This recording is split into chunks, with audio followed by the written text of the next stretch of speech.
دو قالب یکجان سعودی عرب اور پاکستان۔ ریاض میں وزیر اعظم کی سعودی ولی عہد محمد بن سلمان سے ملاقات، فیلڈ مارشل سید عاصم منیر اور نائب وزیر اعظم اسحاق ڈار کی بھی شرکت، علاقائی اور عالمی صورتحال پر گفتگو، سرمایہ کاری اور توانائی کے شعبوں میں تعاون بڑھانے پر اتفاق۔ وزیر اعظم کا ایکس پیغام میں دو طرفہ برادرانہ تعلقات کی پائیدار مضبوطی کا اعادہ، کہا ملاقات میں تجارت اور معاشی تعاون کے شعبوں میں شراکت داری بڑھانے پر بات چیت ہوئی۔ پاکستان کی خوشحالی اور تعاون کے لیے سعودی ولی عہد کی وابستگی اور حمایت پر اظہار تشکر۔ وزیر اعظم آج ریاض میں فیوچر انویسٹمنٹ انیشیٹو کانفرنس میں شرکت کریں گے، مختلف ممالک کے سربراہان سے ملاقاتیں بھی شیڈیول۔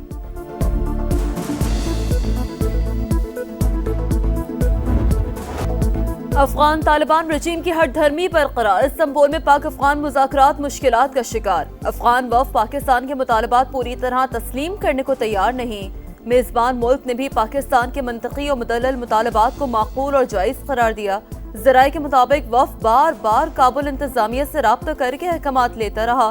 لگتا ہے کابل میں کچھ عناصر کسی اور ایجنڈے پر کام کر رہے ہیں۔ حوصلہ افزا جواب نہ آنے سے تعطل، جائز مطالبات کو تسلیم کرنا سب کے مفاد میں ہے، پاکستان نے واضح کر دیا۔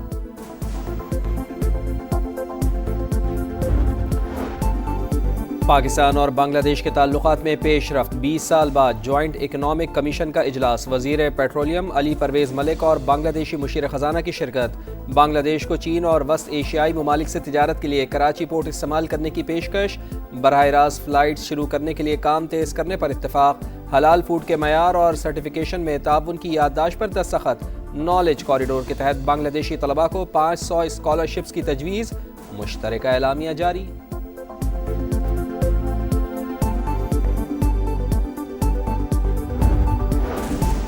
فیلڈ مارشل عاصم منیر کی اردن کے شاہ عبداللہ دوم سے ملاقات، برادرانہ تعلقات کے فروغ کا عزم، شاہ عبداللہ قیام امن کے لیے پاک فوج کی صلاحیتوں کے معترف، دفاعی تعلقات مزید مستحکم کرنے کی خواہش کا اظہار، فیلڈ مارشل کی اردن کی مسلح افواج کے سپریم کمانڈر سے بھی ملاقات، عسکری تعاون مزید مضبوط بنانے پر اتفاق، جنرل ہیڈ کوارٹرز پہنچنے پر آرمی چیف کو گارڈ آف آنر پیش کیا گیا۔ پیپلز پارٹی اور نون لیگ کا آزاد کشمیر حکومت کے خلاف تحریک عدم اعتماد لانے پر اتفاق، صدر آصف علی زرداری سے دونوں جماعتوں کی مذاکراتی کمیٹیوں کی ملاقات، نون لیگ ان ہاؤس تبدیلی کے لیے جیالو کا ساتھ دے گی، آزاد کشمیر کے نئے وزیر اعظم کا اعلان آج بلاول بھٹو زرداری کریں گے، رانا ثناء اللہ کا کہنا ہے کہ نون لیگ نئی آزاد کشمیر حکومت میں شامل نہیں ہوگی، احسن اقبال بولے آزاد کشمیر کا موجودہ سیٹ اپ ذمہ داریاں پوری کرنے میں ناکام رہا، راجہ پرویز اشرف اور قمر زمان کائرہ نے کہا انوار الحق نے معاملات کو اتنا خراب کیا کہ وفاق کو مداخلت کرنا پڑی۔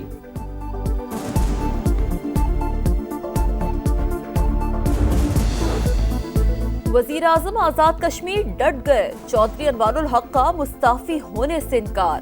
کہا جن کے پاس نمبرز پورے ہیں وہ تحریک عدم اعتماد لے آئے، اکیلا آیا تھا، میرے ساتھ دوست بھی ہیں، جب تک اختیار ہے کام کرتا رہوں گا، میری قدر میرے جانے کے بعد ہوگی۔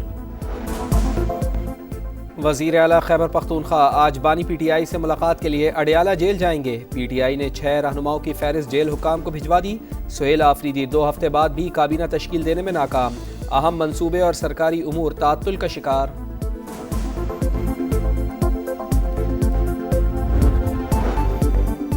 مبینہ خودکشی کرنے والے اسلام آباد پولیس کے ایس پی عدیل اکبر کے خلاف حکومت بلوچستان کے الزامات غلط ثابت ہوئے، کابینہ ڈویژن نے عدیل اکبر کو تمام الزامات سے بری قرار دیا تھا، انکوائری رپورٹ منظر عام پر آ گئی، وفاقی وزیر داخلہ کی کامونکی میں مرحوم ایس پی عدیل اکبر کی رہائش گاہ آمد، اہل خانہ سے اظہار تعزیت، محسن نقوی نے کہا ایس پی عدیل اکبر اسلام آباد پولیس کا اثاثہ اور فرض شناس افسر تھے۔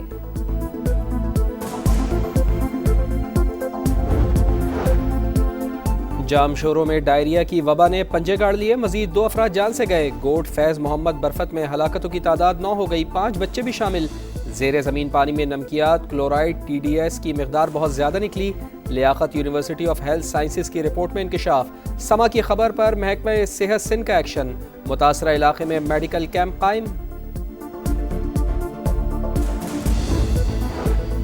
پنجاب کے کئی شہر فضائی آلودگی کی لپیٹ میں، لاہور کا دنیا کے آلودہ ترین شہروں میں دوسرا number, air quality index 260 record, Faisal آباد، گجرانوالہ، شیخوپورہ اور دیگر شہر بھی شدید متاثر،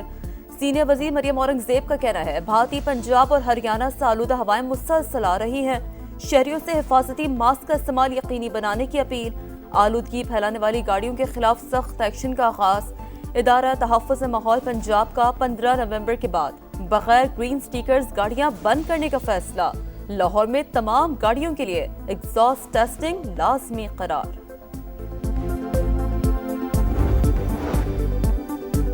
امریکہ اور جاپان کے درمیان نایاب معدنیات کی ڈیل طے، صدر ڈونلڈ ٹرمپ اور وزیر اعظم سنائے تکائچی نے معاہدے پر دستخط کر دیے، وزیر اعظم ہاؤس پہنچنے پر امریکی صدر کا پرتپاک استقبال، جاپانی وزیر اعظم کا عالمی امن کے لیے صدر ڈونلڈ ٹرمپ کی خدمات کا اعتراف، امن کے نوبیل انعام کے لیے نامزد کر دیا، دفاعی مذاکرات کے لیے امریکی منسٹر آف وار پیٹ ہیگزٹ بھی جاپان پہنچ گئے، جنوبی کوریا کے شہر بوسان میں ایپیک سمٹ اور صدر ڈونلڈ ٹرمپ کے دورے کی تیاریاں، چینی صدر شی جن پنگ بھی سمٹ میں شریک ہوں گے۔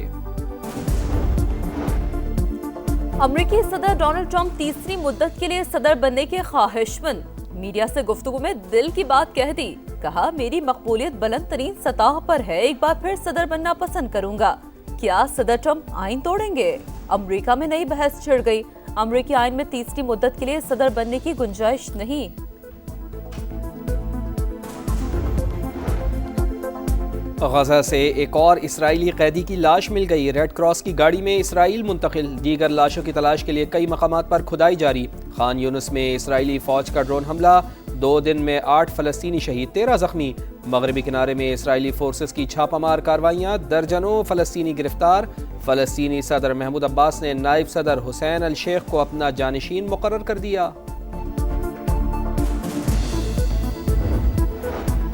سمندری طوفان میلیسا سے کیریبین ممالک میں تباہی، ہیٹی میں شدید طوفانی بارشیں، نشیبی علاقے زیرآب، جمیکا کو بلند ترین کیٹیگری کے طوفان کا سامنا، کیوبا میں بھی طوفان سے نمٹنے کی تیاریاں جاری۔ منگل کا دنگل، پہلے T20 میں پاکستان اور جنوبی افریقہ کا جوڑ، میچ آج رات 8 بجے راولپنڈی میں ہوگا، شاہینوں کی ممکنہ پلینگ 11 سامنے آ گئی، بابر اعظم 1 ڈاؤن پر بیٹنگ کریں گے، عثمان خان مڈل آرڈر میں کھیلیں گے، ایشیا کپ سے کافی کچھ سیکھا، غلطیاں دور کرتے ہوئے ورلڈ کپ کی تیاری کی جائے گی، پاکستانی کپتان سلمان علی آغا کی press conference. Pakistan Asian youth games والی بال ایونٹ کے فائنل میں پہنچ گیا، سیمی فائنل میں انڈونیشیا کو شکست، پہلا سیٹ ہارنے کے بعد شاہینوں کا زبردست کم بیک، لگاتار 3 سیٹ جیت کر فائنل میں جگہ بنا لی، گولڈ میڈل مقابلے میں پاکستان کا ٹاکرا 29 اکتوبر کو ایران سے ہوگا۔ پیرس ماسٹرز ٹینس کا میلہ سج گیا ہے، الیگزینڈر بابلک کا فاتحانہ آغاز، قازقستان کے کھلاڑی نے آسٹریلوی حریف پوپیرن کو شکست دے دی، گریگور دیمتروف نے پیریکارڈ کو ہرا کر اگلے مرحلے میں جگہ بنا لی، روبالیو نے بھی دوسرے راؤنڈ کا ٹکٹ حاصل کر لیا۔